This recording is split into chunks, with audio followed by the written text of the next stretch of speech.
Inter pass అయిన students కి practical learning and industrial exposure తో 100% ప్లేస్మెంట్ ఇస్తుంది ఐ క్రియేట్ డిగ్రీ కాలేజ్. ఏమయ్యా మీ నలుగురు కలిసి ఈ నెలలో 6 డజన్ ఆర్డర్లైనా తీసుకోలేదు. ఎందుకు పనికొస్తారా మీరు? సోపులకు గానీ పౌడర్లకు గానీ పెర్ఫ్యూమ్స్ గానీ మీరు ఒక్క ఆర్డర్ కూడా తీసుకోలేదంటే నేను మీకు జీతం ఎందుకు ఇవ్వాలి? మీరు ఎందుకు తీసుకోవాలి? అదిగా సార్, ఎన్నో విధాలుగా ప్రయత్నం చేశాం కానీ కారణాలు సంజాషులు కాదు నాకు కావాల్సింది, పని జరగడం కావాలి. Good morning sir. Good morning. కొత్తగా ప్రకాష్ నగర్ లో 4 ఆర్డర్లు, శ్రీరామ్ నగర్ నుంచి 15 ఆర్డర్లు తీసుకొచ్చాను. వాళ్ళ మన సరుకు వెంటనే కావాలని చిందులు దొక్కుతున్నారు. మనం గనక ఆలస్యం చేస్తే మన ఆఫీస్ మీద పడి అల్లరి చేసే అవకాశం ఉంది. గుడ్. సేల్స్ మెన్ అంటే అలా ఉండాలి. జాబ్ ఎలా చేయాలో మీకు తెలియకపోతే కృష్ణ దగ్గర శిష్యారకం చేయండి అయ్యా. వెళ్ళండి సార్. ఇంతవరకు మన వాళ్ళు ఎవరు నెహ్రూ నగర్ ఏరియా టచ్ చేసినట్లేదు. ఇవాళ అటువైపు దండయాత్ర చేద్దామని చూస్తున్నారు. Very good.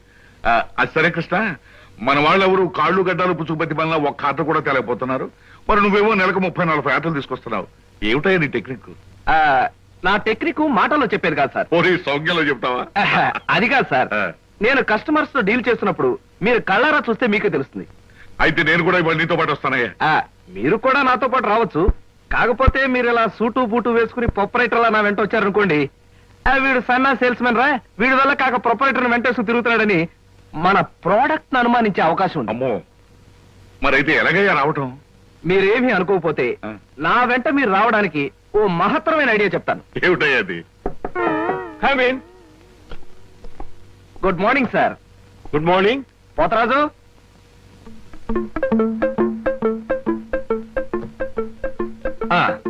మీరు కొత్తగా పెట్టిన ఈ సూపర్ మార్కెట్ చూస్తుంటే నా మతి పోతుంది సార్.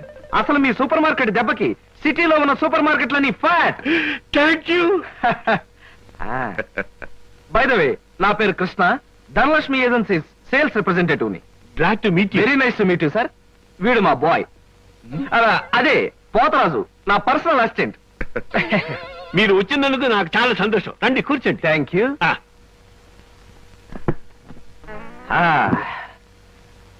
పోతరాజు, బాయ్స్ కూర్చోకూడదు కదా. అలాగే నిలబడతానండి. సార్, మా ప్రోడక్ట్స్ అన్ని కొంచెం మంచినీళ్ళు ఇప్పిస్తారా? బాయ్ బయటికి వెళ్ళాడు. ఒరేయ్, నన్ను ఒరే అంటావా? పోతరాజు, బాయ్స్ ని అరే ఒరే అనక అయ్యా ఏమండి అనరు కదా. అవునవును, నేను బాయ్ని కదా. జగ్గులో వాటర్ ఉంది, అయ్యగారికి తెచ్చి. నేను నీళ్ళు తీసుకొచ్చి వాళ్ళ, లేకపోతే నేను తీసుకురావాలా? కదా పోతరాజు, ఇప్పుడు నువ్వు బాయ్ కదా. అవును, నేను బాయ్ని కదా. మీ బాయ్ ఏంటి జోకర్ లాగా ఉన్నాడు? కొత్తగా చేరాడు, మొద్దు స్వరూపం, మీరేమనుకోకండి. ఆహా, మిమ్మల్నే సార్. ఓహో, ఏమిటయ్యా? ఒక్కసారి కళ్ళజోడు తీయండి సార్. అరే రే, ఏమిటయ్యా? Face reading sir. ఫేస్ రీడింగా? మొహాన్ని పట్టి అవతల మనిషి యొక్క మంచి చెడు చెప్పడం. దాన్ని నేను 6 సంవత్సరాల పాటు అలహాబాద్ లో ఐజిన్ ఓవర్ అనే ఆస్ట్రేలియన్ ద్వారా దగ్గర ట్రైనింగ్ పొందా. మీరిప్పుడు ట్రైనింగ్ పొందారు? ఈ దిక్కుమాల ఉద్యోగంలో చేరక ముందు. నువ్వు కాస్త నోరు ముసుగు నిలబడు. ఒరే, ఆ ఫ్లాస్క్ లో కాఫీ ఉంది, పట్టుకురా. నేను కాఫీ తీసుకురావా? ఏంటి దొరలాగా మాట్లాడతాడు? ఒకప్పుడు బాగా బతికిన వెదాలండి.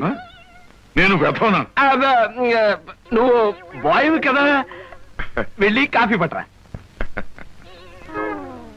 సార్, మీ ఫేస్ చూస్తుంటే చక్కటి భార్య, చుక్కల్లాంటి పిల్లలు, లక్షల ఆస్తి ఉన్నట్టు కొట్టొచ్చినట్టుగా కనిపిస్తోందండి. ఇక ఫ్యూచర్ లో మీకు గొప్ప చేంజ్ రాబోతుంది. గొప్ప చేంజ్? అది ఏంటయ్యా? ఆడరేఖ, ఆస్తి రేఖ వరుసగా మీ రేఖలు కలవబోతున్నాయి. నిజంగా? అందులో ఆశ్చర్యపోవాల్సిందే ఉందండి. మీ అందం, మీ పర్సనాలిటీకి ఏ ఆడదైనా ఇట్టే పడిపోతుంది. సిగ్గుపడకండి. కాకపోతే ఎంత తొందరలో పడబోతుందనే విషయం చెప్పాలంటే కొంచెం స్టడీ చేయాలి. ప్రస్తుతం నాకు టైం లేదు. మా సరుకు ఆర్డర్ తీసుకోవాలి కదండి, ఏదో పొట్టకుట్టు కోసం. పద పోతరాజు. మీ సరికి నేను ఆర్డర్ ఇస్తాను. ఏదో డీప్ గా స్టడీ చేయాలని చెప్పారే, చేయండి. కూర్చుని కూర్చుని. ముందా ఆర్డర్ సంగతి ఏదో మనం తేల్చేస్తే ఆ తర్వాత మీ ఫేస్ రీడింగ్ గురించి నేను తేల్చేస్తాను. ఆర్డర్ తీసుకోండి. ఇంకా ఏం కావాలి? ఓ ఫ్రూట్ సాలెడ్. ఫ్రూట్ సాలెడ్ వద్దులే, నేనే వెళ్ళి తీసుకొస్తాను. థ్యాంక్స్ రా.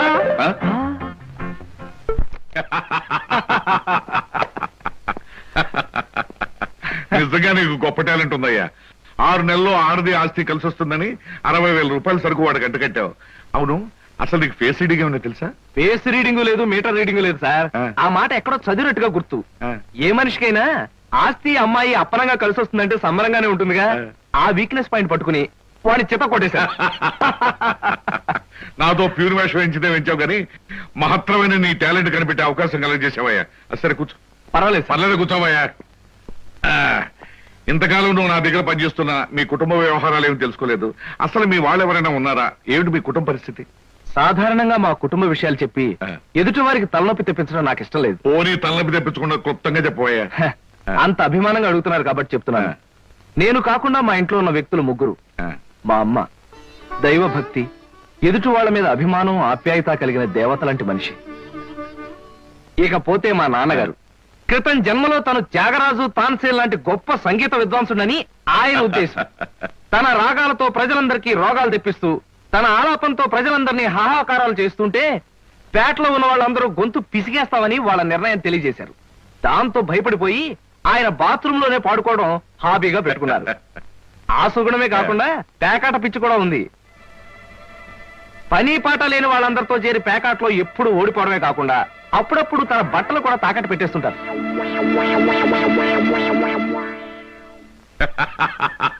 ఇక మిగిలింది మా తమ్ముడు సినిమా యాక్టర్ చిరంజీవి. ఏమిటి, సినిమా యాక్టర్ చిరంజీవి మీ తమ్ముడా? అబ్బే కాదు సార్, మా తమ్ముడు బాబ్జీ చిరంజీవి అభిమాని. అలా చెప్పు, లేకపోతే చిరంజీవి మీ తమ్ముడు ఏమిటి, నీకు ఉద్యోగం ఏంటి అనుకుంటున్నాను. అబ్బే కాదు సార్.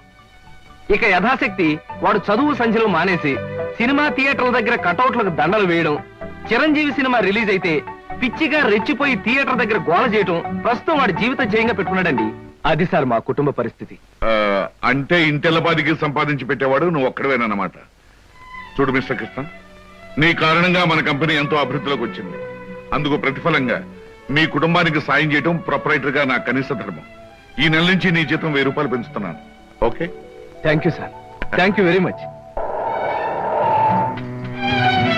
ఆ విధముగా జూదమునందు అన్ని పోగొట్టుకున్న పాండవులు అరణ్యవాసములకు బయలుదేర్రి. ఆహా, ఏమి రాశాడయ్యా మహానుభావుడు. ఎవరు? వాల్మీకి మహాకవి. The law of diminishing returns states that the more you consume of a product, the more you పరీక్షలు కదన్నయ్యా, చదువుకుంటున్నాను. ఓహో, చదువు చదువు. అలాగే. అమ్మా అమ్మా. వస్తున్నాను బాబు. చేసేది సేల్స్ మెన్ ఉద్యోగం. నీడ పట్టును ఉండకుండా ఎండనక వాననక ఊరంతా తిరిగి అలసిపోయేస్తుంటాం. నీ కష్టం తెలుసుకుంటే నాకెంతో బాధగా ఉందిరా కృష్ణ. కాఫీ తీసుకో బాబు. అమ్మా, నా కష్టంతో ఇంట్లో అందరి ఆకలి తీరి కుటుంబం అంతా ఆనందంగా ఉందని తలుచుకున్నప్పుడల్లా నాకు సంతోషంగాను సంతృప్తిగాను ఉంటుందమ్మా. అన్నట్టు ఇవాళ జీతం అందింది. ఇంటి ఖర్చులు ఏమిటో, ఎవరెవరికి ఎంతెంత ఇవ్వాలో లిస్టు రాసిస్తే. కృష్ణ, ఈ వయసులోనే సంపాదించే బాధ్యతను ఎత్తునేసుకున్నావు. కుటుంబాన్ని నడిపే బాధ్యత కూడా నీకెందుకురా? డబ్బు నాకిస్తే ఖర్చులు మిగిలిన విషయాలన్నీ నేను చూసుకుంటాను. నీకివ్వడానికి నాకేమీ అభ్యంతరం లేదమ్మా. కాకపోతే ఈ కాస్త జీతంలోనూ అందరినీ మేనేజ్ చేయడం నీకు కష్టమేమోనని. ఒరేయ్, నేను అమ్మని, నాకు ఆ మాత్రం తెలీదు. అమ్మవు కాబట్టే అందరి మాటలకు కరిగిపోయి అడిగిన వాళ్ళందరికీ కాదలేక ఇచ్చేస్తావని. సర్లేరా. సరే సరే సరే, తీసుకో. నేను వెళ్ళి బట్టలు మార్చుకొస్తాను. బియ్యానికి 300. అమ్మా, ఇంకో విషయం చెప్పాలంటే ఏడుపు వస్తుందమ్మా. ఏడవలసిన అవసరమే వచ్చిందిరా బాబ్జీ. ఇంట్లో నాన్న సంగీతంతో హింసిస్తున్నాడని చదువుకోవడానికి బీచ్కి వెళ్ళాను. అక్కడ వాచ్ పోయిందమ్మా. ఎల్లుండి నుంచి పరీక్షలు. కనీసం చేతికి సెకండ్ హ్యాండ్ వాచ్ అయినా ఉండాలిగా. 100 రూపాయలు బొమ్మా. ఈసారైనా తగలేసుకోకుండా వాచి కొనుక్కో. అలాగే. ఇదిగో 100. అయినా వాచి బారేసుకోవడం ఏమిట్రా పిచ్చి వెధవ. ఇదిగో పార్వతి, ఇందాక వీధిలోంచి వస్తుంటేను కొందరు పెద్ద మనుషులు కనిపించి త్యాగరాజ ఉత్సవాల దగ్గరికి వస్తున్నాయి కదా, నా వంతు 500 రూపాయలు విరాళంగా ఏమని భైరవ రాగంలో బావురమన్నారే. 500? నేను ఇలాగే అన్నాను. మీరిస్తాను ఒప్పుకున్నారా? కుటుంబం బరువు బాధ్యతలు తెలిసిన వాడిని నేనెందుకు మాటిస్తానే. కావాలంటే 2 లేక 300 విరాళంగా ఇస్తాను. ఆ రోజు ఉచితంగా కచేరీ చేస్తానని మాటిచ్చాను. పైసా కూడా అడగం. ఈ కచేరీ మాత్రం వద్దు బాబు అని దండం పెట్టుంటారు. అంతేనా? కమాతు రాగంలో కాళ్ళు చేతులు వెరక్కొడతాను. నా కచేరీ అంటే బొత్తిగా భక్తి శ్రద్ధలు లేవు. ఆఖరి మాటగా 200 రూపాయలు విరాళంగా ఇస్తాను అన్నానే. ఇవ్వకపోతే బాగుండదు, ఆ తర్వాత నీ ఇష్టం. త్యాగరాజ స్వామి నిన్ను ఆశీర్వదిస్తాడు.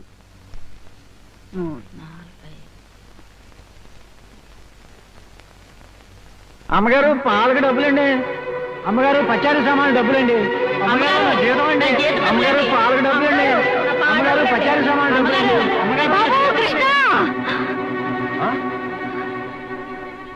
నా వల్ల కాదురా. అమ్మా, డబ్బు సంపాదించడం ఎంత కష్టమో ఖర్చు పెట్టడం కూడా అంతే కష్టం అమ్మా. ఖర్చు పెట్టే విషయంలో మనసుని మమతని కాస్త కట్టేసుకోవాలి. రే బాబ్జీ, బాబ్జీ, ఏంటన్నయ్య? నీకు 100 రూపాయలు ఎందురా? Watch beach. ఆ? వాచ్ బీచ్ కొట్టానంటే దవడ వాచి బీచ్లో గోచితో పరిగెడతారు రాస్కెల్. ఇదేంట్రా? అరే, ఇది ఎక్కడ దొరికిందన్నయ్య? ఆ చమన్లాల్ కొట్లో నువ్వు తాకట్టు పెట్టిన చోట దొరికిందిరా. 75 రూపాయలు ఇచ్చి విడిపించి తీసుకొచ్చాను. ఆ 100 రూపాయలు ఇట్టించి వాచ్ తీసుకో. చూడు, ఎక్కువ భయం నటించక. మొహం మీద కొట్టానంటే భూపాల్ రాగంలో భారీ ఎత్తున ఎడుస్తావు. సినిమా హాల్లో తెరల మీద పువ్వులు చల్లడానికి, చిల్లర చల్లడానికి వాచీలు తాకట్టు పెట్టుకుంటారా? అడ్డగాడిదా అని. వాడు అడ్డగాడిదైతే మరి నీ సంగతి ఏమిటన్నా? నా సంగతి వేర్రా. ఏమిటి, త్యాగరాజోత్సవాలు జరిగి నెల కూడా కాలేదు, మళ్ళీ త్యాగరాజోత్సవాలు ఎక్కడి నుంచి వచ్చానన్నా? అవి త్యాగరాజోత్సవాలు కాదురా, సంగీతం నీకు తెలీదు. అవి రాగరాజోత్సవాలు. మాయ రాగరాజోత్సవాలు. సరే, పేకాట ఆడడానికి ఇంట్లో అబద్ధం చెప్పి డబ్బు తీసుకోవడానికి సిగ్గుపడాలన్నా. అరే నువ్వు చెప్పుడు మాటలు చెడిపోతున్నావురా. నేను ప్యాకెట్ ఆడుతున్నాను ఎవరు చెప్పారా నీకు? ఎవరు చెప్పారా? ఎవరు చెప్పారు? చెప్తా, చెప్పు. పిచ్చివాడు. ఆ మూట ఏమిట్రా? ఈ మహానుభావుడు పేకాట్లో ఓడిపోయి బట్టలన్నీ తాకట్టు పెడితే విడిపించి తీసుకొచ్చాను. అవ్వా, ఓహో, అందుక ఇందాక పేపర్ అడ్డం పెట్టుకుని గదిలో పరిగెడుతున్నారు. ఏమండి? మొగుడు ఏమైనా అంటే కళ్ళు పోతాయే. ఇక నేను చెప్పాల్సింది ఏమీ లేదురా. ఇదిగో 200 రూపాయలు. 100 రూపాయలు ఇవ్వరా. పితృభక్తి లేదు. చూసావమ్మా, ఖర్చు పెట్టడంలో నీకు నాకు ఉన్న తేడా. నువ్వెంతో కష్టపడి తెచ్చి డబ్బు వెళ్ళిలా తగలేస్తారని నేను ఎలా అనుకుంటానురా. అన్నట్టు మర్చిపోయాను, ఇంటికెళ్ళావిడే అద్దె కోసం కబురు చేసింది. ఓహో, అదో సమస్య ఉంది కదూ. నేను వెళ్ళి తెలుసుకొస్తా. ఏమండి, టిఫిన్ రెడీ చేశాను, రండి తిందురు గాని. తినడం పడుకోవడం తప్ప ఏమీ చేత కాదు. రావయ్యారా, అద్దె డబ్బులు తీసుకొచ్చావా? ఆ పని మీద వచ్చానండి. కానీ టిఫిన్లు పెడుతూ ప్రొఫైల్లో నుంచున్న మిమ్మల్ని చూస్తుంటే అదేదో సినిమాలో రేఖలా అనిపించి అక్కడే నిలబడిపోయానండి. కొంచెం ఇటు తిరుగుతారా? అరే రే, కొద్దిగా అటు తిరుగుతారా? అయ్యో, నువ్వు మరీ చెబుతావయ్యా. నేను రేఖలా ఉండడం ఏమిటి? ఆ అమ్మాయి నాకన్నా కొంచెం సన్నం అనుకుంటాను. సన్నం కాబట్టే మీ అంత అందంగా కనిపించదండి. చూసారా, మీరు అలా నవ్వుతూ ఉంటే మీ బొగ్గ మీద సొట్టలు బాబీ సినిమాలో డింపుల్ కపాడేలాగా అనిపిస్తున్నారండి. ఆ పిల్ల నాకన్నా 1-2 సంవత్సరాలు చిన్నదనుకుంటాను. చిన్నది కాబట్టే మీ అంత మెచ్యూరిటీ ఆవిడలో లేదు. పొరపాటున మీరు పెళ్లి చేసుకున్న హౌస్ వైఫ్ గా సెటిల్ అయ్యారు గాని మీరు గనక సినిమాలో చేరినట్లయితే ఆ శ్రీదేవి జయప్రద మీ ముందు ఎందుకు పనికొస్తారండి? అదేమిటయ్యా నుంచోనే మాట్లాడతావు? కూర్చో, టిఫిన్ తిందు గాని.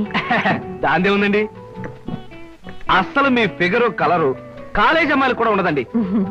నువ్వు మరీ పొగిడేస్తున్నావు బాబు. ఇంకో దోశ వేసుకో. టిఫిన్ గా నన్ను పిలిచి దోసేసుకొని అతను పెడతానండి. అబ్బా, నీకెప్పుడు తిండి పిచ్చే. ఇంటికి వచ్చిన గెస్ట్ కు పెట్టాలి కదా. గెస్ట్ కి పెట్టి నాకు అభ్యంతరం లేదు, కానీ నాకు కూడా తగలే. తినండి. బాబు, నీకు హార్లిక్స్ కావాలా, బోన్విటా కావాలా? ఉల్లాసానికి ఆనందానికి వాడండి హార్లిక్స్. అయితే అదే తీసుకొస్తాను. ఏమండి, 1 మినిట్. వెనక నుంచి మీ మూమెంట్స్ చూస్తూ ఉంటే ఆ మూమెంట్ ఎలా ఉంటుందో ముందు నాకు చెప్పు, నేను తర్వాత దానికి చెప్తాను. అదేమిటండి అలా విసుక్కుంటారు? ఆ అబ్బాయి ఏదో సరదాగా మాట్లాడుతుంటే. ఏమండి, ఆయన ఇప్పుడే ఇలా విసుకుంటున్నారు, ఇక నేను అద్దె డబ్బులు ఇవ్వలేనన్నా అనుకోండి, ఇంకెంత విసుకుంటారో. ఆయన విసుకోకుండా నేను చూసుకుంటానుగా. మీరు ఊరుకోండి. చూడు బాబు, అద్దె ఈ నెలలో ఇవ్వలేకపోయినా వచ్చే నెలలో ఇద్దు గాని. థ్యాంక్స్ అండి. టిఫిన్ తిను. ఏమయ్యా, నా తిండి తింటూ నాతో అబద్ధం చెప్పకూడదు. నిజం చెప్పు, మా ఆవిడ శ్రీదేవిలాగా జయప్రదలా ఉందే? మీరు అడిగారు కాబట్టి నిజం చెప్తున్నా అండి. మీరు మాత్రం ఈ పక్క నుంచి చూస్తే శత్రుఘ్న సిన్హా అలా ఉన్నారు. హైట్ విషయంలో కొంచెం తగ్గారు కాబట్టి రిషి కపూర్ గారి, పెరుగున్నట్టయితే అమితాబ్ బచ్చనే. అసలు మీ పర్సనాలిటీకి ఈవిడ్ని ఎలా పెళ్లి చేసుకున్నారండి? ఏమిటోనయ్యా, నా తలరాత నా కర్మ. నిజానికి అదృష్టం బాగుంటే ఏ రేఖలో శ్రీదేవిలో చేసుకోవాల్సిన వాళ్ళే కదా. ఫ్యూచర్ లో చేసుకోవచ్చేమో. Anyway, best of luck. ఈ దశ కూడా వేసుకో. ఏం మొహాట పడకు, పళ్ళు కూడా ఉన్నాయి. అలాగే. ఏరా మళ్ళీ అబద్ధాలు చెప్పి ఆ దంపతులిద్దరిని మోసం చేసి అద్దె బకాయి వేశావు ఏ అమ్మా జీవితంలో బ్రతకాలంటే మాటలైనా ఉండాలి, నోట్లైనా ఉండాలి. అసలు నీకు ఇంకో విషయం చెప్పనా? బారసాల నాడు నాకు రామకృష్ణ అని పేరు పెట్టి రామాని పిలవడం మానేసి కృష్ణాని ఎందుకు పిలుస్తున్నావే? అందుకేనేమో అబద్ధాలు చెప్పడం జీవితానికి తప్పనిసరి అయిపోయింది. ఉద్యోగంలోనూ అబద్ధాలు చెప్తున్నాను, ఇల్లు గడవడానికి అబద్ధాలు చెప్తున్నాను. కానీ ఈ అబద్ధాలు చెప్తున్నందుకు నేనేం బాధపడటం లేదమ్మా. ఎందుకంటే నేను అబద్ధాలు చెప్తుంది నా కోసం కాదు, నా కన్నవాళ్ళ కోసం, నాకున్న వాళ్ళ కోసం, అంతే. ఒరే రామకృష్ణ, కృష్ణుళ్ళ నువ్వు అల్లరి చేసి అబద్ధాలు చెప్పినా నీకు రాముళ్లాంటి మంచి మనసుంది. అది చాలరా మాకు. And for more videos, Please subscribe to iDream. Please subscribe to iDream. Please subscribe iDream. And please subscribe to iDream. For more videos, subscribe to iDream. please like, share and subscribe to the channel. Congratulations, iDream. Subscribe to iDream. Subscribe to iDream. So subscribe to iDream Media. iDream ki iDream team andarki huge congratulations. Please subscribe iDream media. Please subscribe to iDream. Subscribe iDream. Please subscribe to iDream. iDream అంటే నా కళల channel subscribe చేసుకున్న నోరు తిరుగుతలేదు. మీరైతే గంట గుర్తు కొట్టండి. For more such videos, please subscribe to iDream. Subscribe to iDream. Please subscribe to iDream. Please subscribe iDream Media. Please do subscribe to iDream. Please subscribe to iDream Media. For best entertainment and information please subscribe iDream. And don't forget to subscribe to iDream.